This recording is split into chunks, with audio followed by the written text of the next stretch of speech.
recording. 1, 2, 3, 4, 5. 6. Leslie Spence. Kirsten Smith. Saida Shahidi. Gabriela Smead. Dana Shahidi. Marissa Sutherland. Bulgaria is a small country off the Balkan Peninsula of Eastern Europe. The location, set perfectly between the Middle East and Europe, made it a natural pathway for both travelers and eventually invaders. For hundreds of years, Bulgaria has suffered at the hands of oppressive foreign invaders, and the effects of these rulers has changed the dynamics of this tiny Balkan country. Today we will talk about the Turkish yoke, communism, the need for codependency, what Bulgaria looks like today, their customs that came from both rulings, and how they treat the Turkish today. The Turkish ruling began with the Turkish invasion of Bulgaria between the years of 1393 and 1396, and once invaded, the Turkish actions towards the Bulgarians were unfortunate, such as inhumane discrimination, forceful religion, and the blood tax. The Ottoman rule was a period marked by oppression and misgovernment and represents a deviation of Bulgaria's development as a Christian European state. In 1393, Ottomans captured Tarnovo, the capital of the Second Bulgarian Empire, after a 3-month siege. In 1396, Vienna and Tarsum fell after the Christian crusade at the Battle of Nicopolis. With this, the Ottoman Empire took over and ruled Bulgaria. Bulgarians in the Ottoman Empire rule had to endure inhumane discrimination, paid extremely high taxes, had no legal rights. Bulgarians were forbidden to bear arms, were not allowed to wear bright colors, and required not to build houses or churches that stood higher than Muslim Turks. Although there were areas of Bulgaria that were not forced to change their religion, there were some areas that had to undergo forceful Islamization. If they didn't convert to this change of religion, they were slaughtered, including their wives and children. The blood tax, this act was known as kidnapping young male Bulgarian children. Once they were kidnapped, they were taken to the Turkish host families and made into fanatic Muslims in Janissary corps. Once they were members of the corps, they were taken back to fight Bulgarians, and this resulted in some of them fighting their own families. The Ottoman Empire ruled for 5 centuries, between the years of 1396 and 1878. This period was known as the period of suffering and darkness of most Bulgarian people. The Ottoman Empire was marked by military defeats at the hands of Christian Europe and by the weakening of central authority. Russia and Austria were the first to see Turkey as a potential ally. In 1878, Russia forced Turkey to give Bulgaria its independence after the Russo-Turkish War in 1878. At this time, Bulgaria had an opportunity for freedom and democracy before being invaded by communists. During the communist regime, communists wanted to control everything. They wanted to control religion, land, housing, economic growth, and people's peace. Those who regularly attended church had the fact that they were religious stamped on their ID cards. This affected their employment, their schooling, where they could live, who they could associate with. Because of such strict rulings, no one wanted to be religious.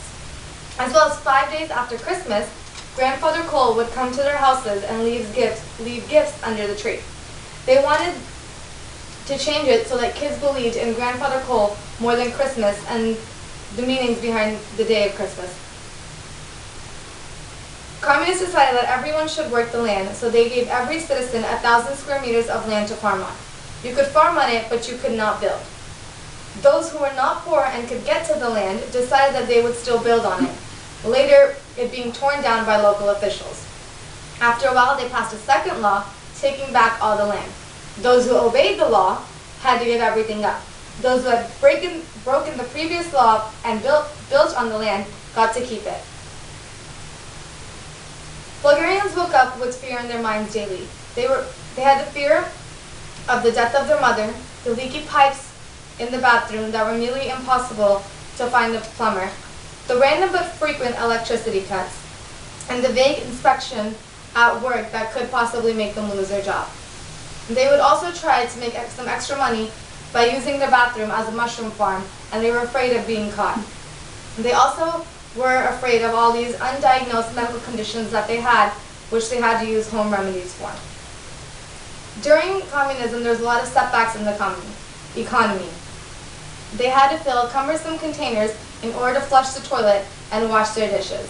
They also had to wash their clothes using water and a bar of soap.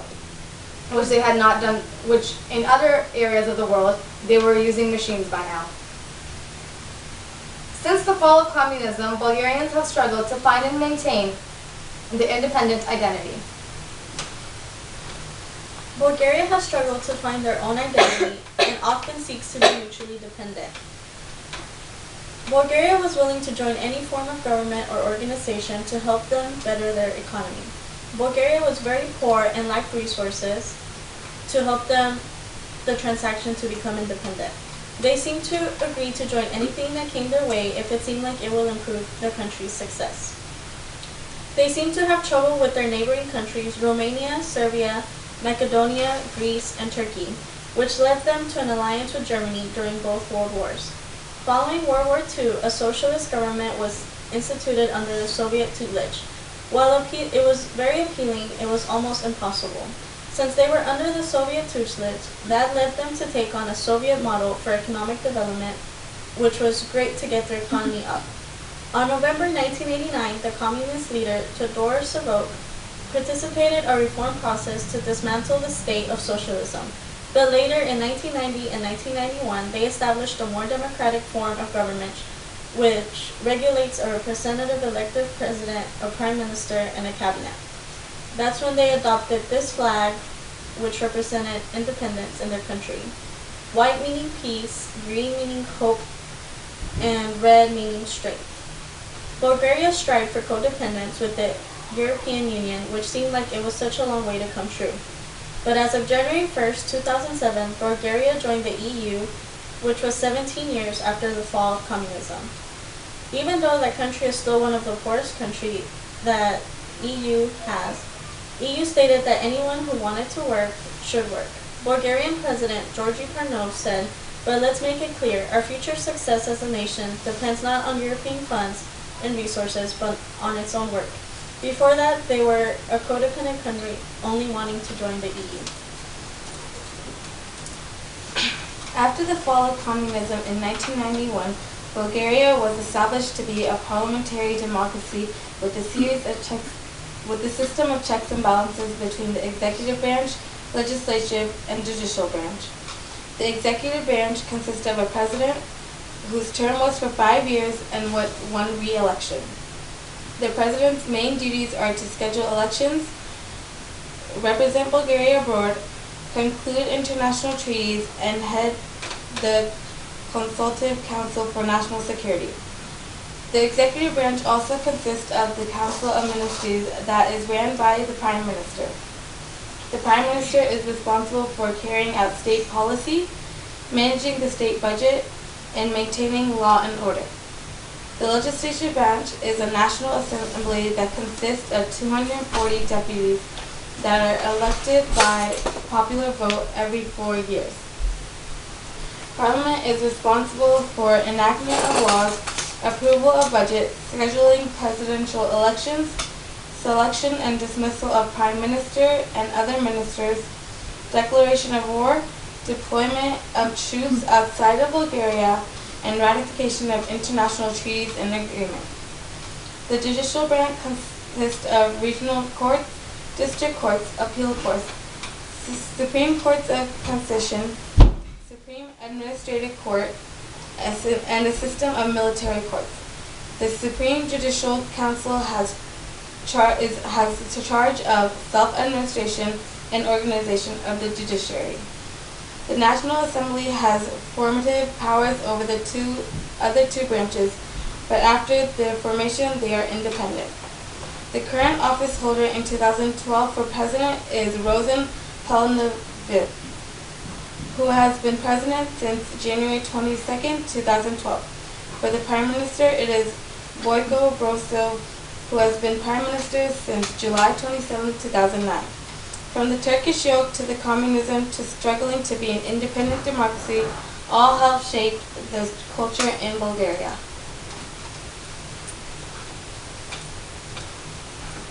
The oppression in Bulgaria by the Turkish yoke and communism have left its mark and shaped many of their traditions. In some aspects, it changed their culture at the very core. The music and folk dancing introduced into Bulgaria by the Ottoman Empire had a large influence on Bulgarian culture, and their music has an Arabic sound from the specialized instruments that they use. This is a gadulka, and it looks similar to a violin, but it is held vertically instead of horizontal. Each region across Bulgaria has its own ensemble, like this one pictured here, with musicians that play the gadulka and other unique instruments, and dancers that dance to the traditional folk songs. Listen to this short clip that demonstrates this unique sound that was influenced by Turkey.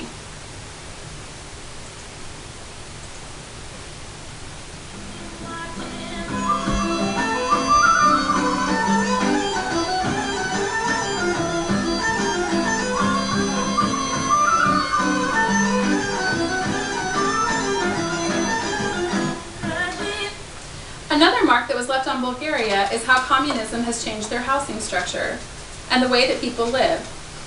For the communist regime to meet its goals of keeping the people in oppression, they came through the cities and flattened most single-family homes. In their place, they built high-rise apartment buildings known as blok. Moving the citizens to such densely packed living areas allowed the communist regime to keep a closer eye on their actions. Since the fall of communism, little has changed in regard to their housing options because it's not feasible to tear down the high-rise apartment buildings to build single-family homes. The final and most dramatic cultural change that I would like to mention is how Bulgarians communicate yes and no with their heads. During the Turkish yoke, Bulgarian monks had knives held to their throats and were told to deny Christianity. When asked if they believed in God, they shook their heads back and forth outward to signify to the Turks no. But in their hearts they had made a pact that it would mean yes.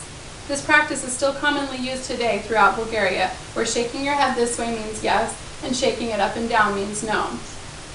It is one of the only countries known to use this inverted method of signifying yes and no. You can imagine with globalization how confusing cross-culture communication can be.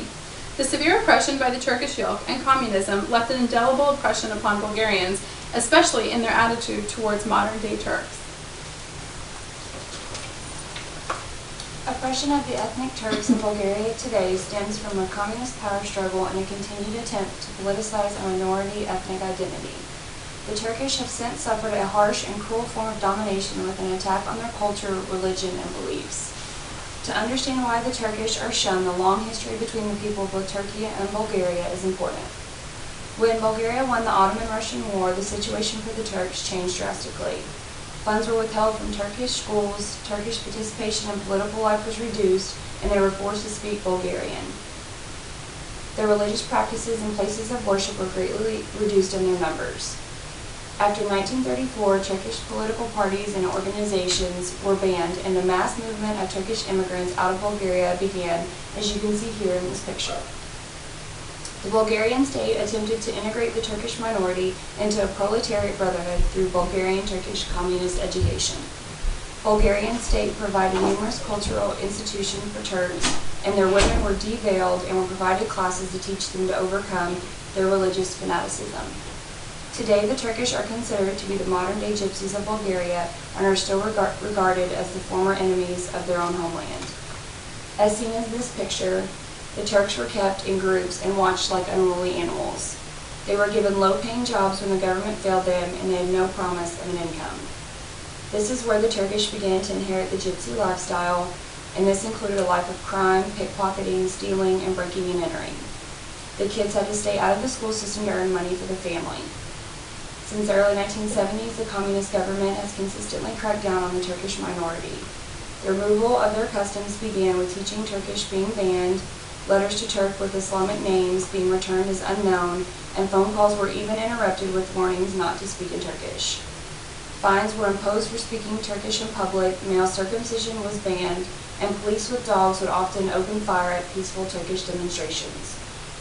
Bulgaria at one time took pride in being a safe haven for different ethnicities and was a model of ethnic tolerance. The People's Republic of Bulgaria, during communism, reigning from 1944 to 1990, took an extreme approach in politicizing ethnic identity. Bulgarians have evolved both positively and negatively from the influences that caused centuries of oppression.